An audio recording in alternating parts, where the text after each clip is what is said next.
Bismillahirrahmanirrahim. Assalamualaikum warahmatullahi wabarakatuh. Perkenalkan, kami dari kelompok 12 yang beranggotakan Rini Puji Lestari, Riri Anindya Rahma, Suci Ananda Putri, dan Tri Wijianto. Pada hari ini kita akan membahas tentang pandangan dunia Islam, Islamic Worldview, triangulasi Allah, manusia, alam. Yang pertama ada Islamic Worldview, yaitu pandangan Islam terhadap Tuhan, alam, manusia.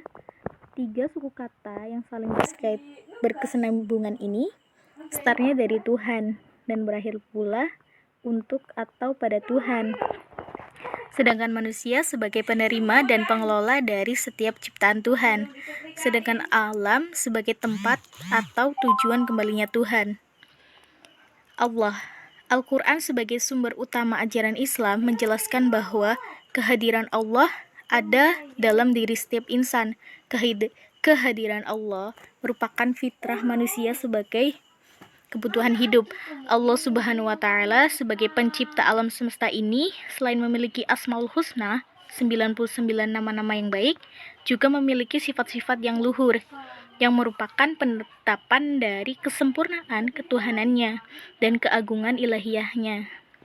Sifat-sifat ini hanya dimiliki oleh Maha Pencipta itu sendiri, dan oleh sebab itu tidak sesuatu pun yang menyekutuinya atau memiliki sifat-sifat yang sama sebagaimana yang dipunyai oleh Allah Subhanahu wa Ta'ala. Sebab Allah Maha Kuasa, Dia sebagai Tuhan, tempat semua makhluk bergantung.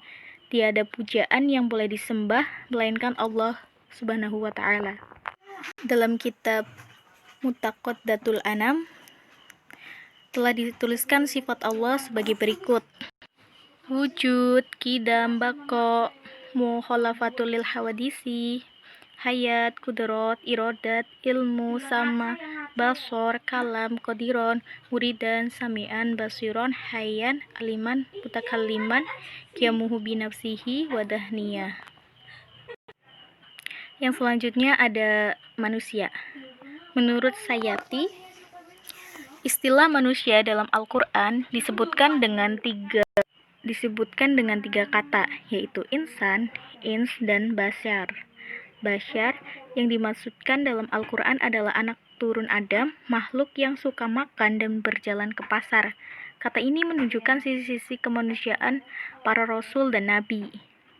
Kemudian kata ins dan insan dapat disimpulkan ketinggian derajat manusia sehingga menjadikannya layak untuk dijadikan khalifah dan mampu mengemban tugas keagamaan dan memikul amanat.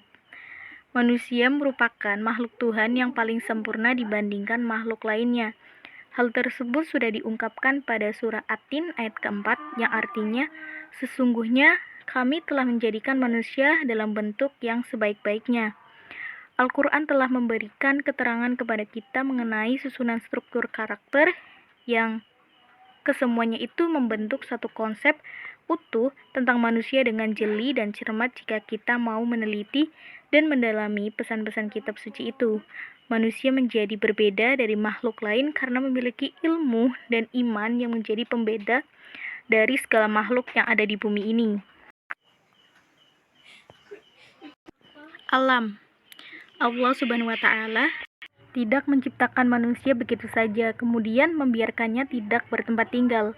Allah menjadikan bumi sebagai hunian dan tempat tinggal bagi makhluk hidup ini. Lebih luas lagi, Allah menciptakan alam semesta ini semua tidak lain dan tidak bukan untuk kepentingan manusia. Kata alam yang dimaksud di sini adalah alam semesta, jagat raya yang di dalam bahasa Inggris disebut dengan universe. Dalam Al-Quran justru selalu menggunakan kata al-samawat wal ard wa ma bainahuma.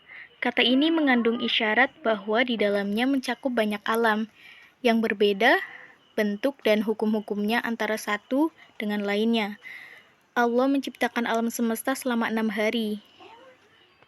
Ayat-ayat Al-Quran yang mengisyaratkan kepada kita mengenai keterangan tersebut adalah surat Al-A'raf, surat Yunus, surat Hud, Al-Furqan, dan Sajdah, dan Qaf, dan Al-Hadid.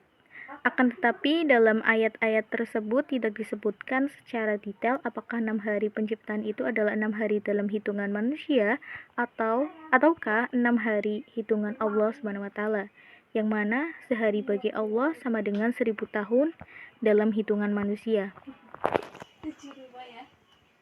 Kesimpulannya adalah manusia diberikan kuasa oleh Tuhan untuk memanfaatkan, mengolah, dan menjaga potensi alam semesta yang telah diciptakannya. Dengan alam pula manusia berproses dan memperoleh pengetahuan dari Tuhan. Oleh karena itu, membahas hubungan antara manusia alam dan Allah SWT sebagai pencipta tidak dapat dipisahkan. Terima kasih untuk perhatiannya. Mohon maaf kalau ada kesalahan kata. Wassalamualaikum warahmatullahi wabarakatuh.